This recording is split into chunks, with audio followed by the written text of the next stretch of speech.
Ladies and gentlemen, Elon Musk just made a huge announcement. So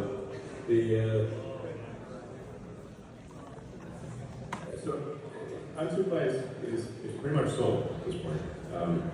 So there will be Tesla robotaxis operating in Boston with no one in them, not even anyone in the passenger seat, in about 3 weeks. Yeah. I think it's a pretty much a solved problem. We're just going through validation right now, and that will be done with quite a small model.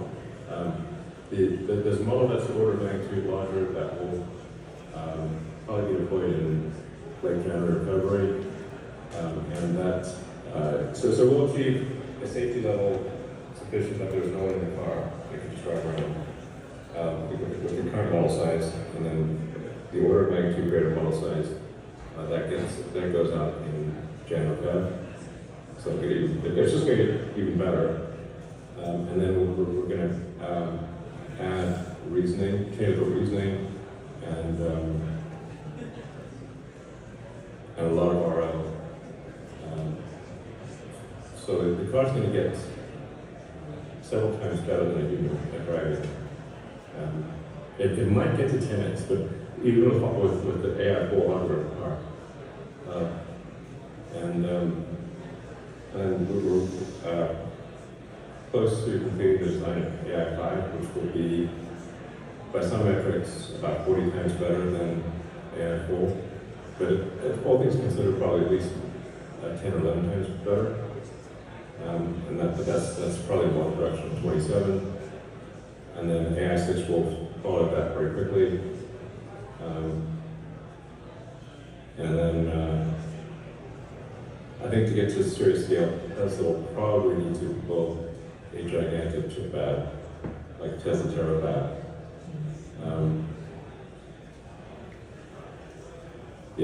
To have like a few hundred gigawatts of AI chips per year, I don't see that Bitcoin coming online fast enough. So it's probably requires building a gigantic fab. Thank you. Elon, thank you very much for your time. As we wrap up, any final departing thoughts? Hopefully you can join us on this journey to understand the truths of the universe.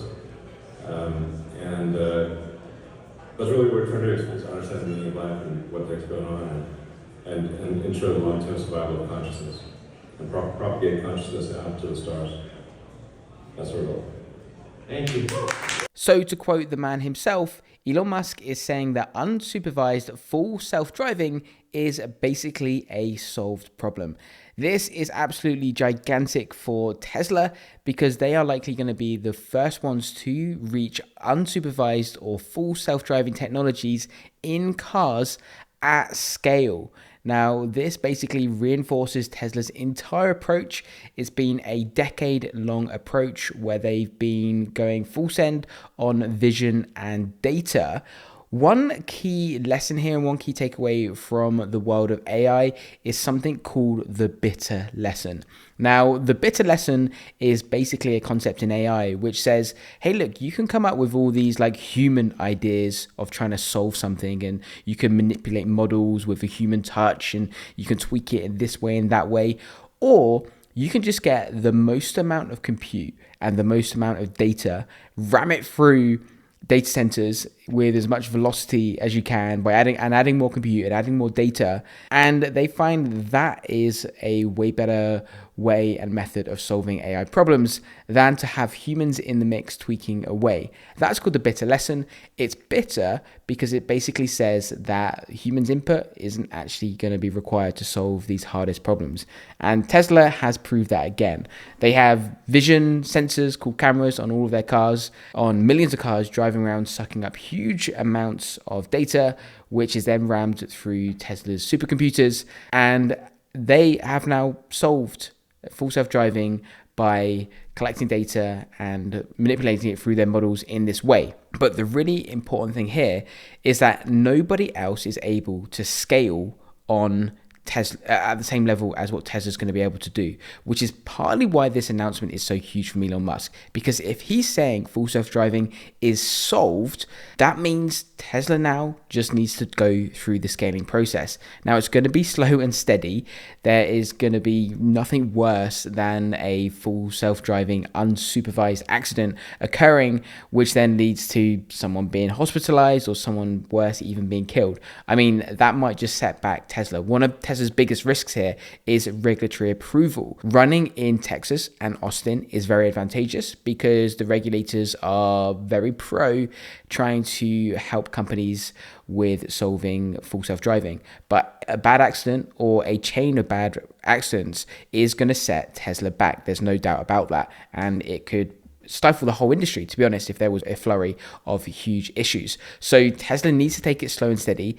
They're going to do that. They haven't been in a rush at removing the safety drivers, but then as things roll out and things compound, they'll add a few more cars here, a few more cars there, and before you know it, Tesla is going to be in a position where they're building at currently 2 million cars per year. I believe Elon Musk is predicting around 3 million cars per year next year, and all of those are robo-taxi ready. And it's just a case of then Tesla flooding the market, providing there's no major issues or major setbacks. There's going to be a few.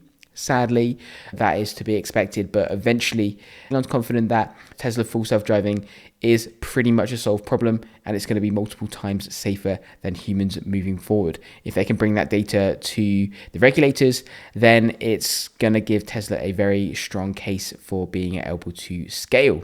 But one of the reasons Tesla has such a big advantage here is because no one else can scale like Tesla. Why is that? Well, firstly, no one else has the data set that Tesla has. Tesla has millions of cars doing billions of miles collecting data, which they run through their huge data centers. Which other automotive company has anything like that? Which other automotive company is driving around collecting billions of miles of data? Which other automotive company has their own data centers and neural nets and models and AI engineers tweaking these models so that they can refine their own full self-driving model? No one else seems to be doing that. And then we spoke about Elon saying they've had conversations about partnering on a small scale their full self-driving technology with other legacy automotive companies, but that would take 5 years to deploy. Well, why does it take 5 years to deploy? Because firstly, a car company has to accept the fact they're going to use this technology. And then they've got to figure out how they're going to put it on cars. And then they've got to go through things like homologation, which is the legality and the rules that you have around attaching technology to a car.